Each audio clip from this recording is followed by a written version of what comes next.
बिंझारपुर तहसिल अंचल में विभिन्न बालीघाट पाई बेआईन भाव में बंध को काटी बालीघाट को रास्ता करा जाउतुबा अभियोग करी जल संपद विभाग द्वारस्थ होइछंती बिंझारपुर बासिंदा।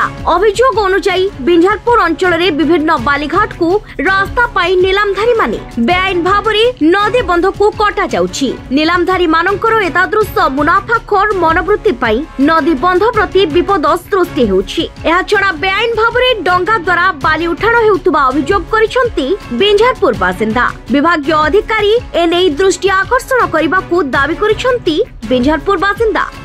विगत दिन जो जल समुद्र सामने जो सरकार जो आईन बालीघाट परमिशन देछि देखिए आप देखिपे नई बंध काटिकी जो बाली परमिशन देते गाड़ी शह गाड़ी जाऊँगी बंध काटिकी जो मेन आम आरएनबी जो मेन बंध काटिकी जो अधिक सुरक्षा जो गवर्नमेंट शह टका खर्च कर बंध रिपेयरिंग करुच्ची कि किसी गवर्नमेंट किसी फायदा बंध काटिकी जो बालीघाट परमिशन देछि से बंध डैमेज लिखित अभियोग देखो आसलु बालीघाट है रास्ता टी खराब हो दूर है लोक असुविधा टी रोचे बालीघाट है बंधटा खराब रोचे डैमेज हो विपद नष्ट आम चाहूँ आर एडीओ सार इंजीनियर जी बंध तदारख कर कार्यानुष्ठान ने।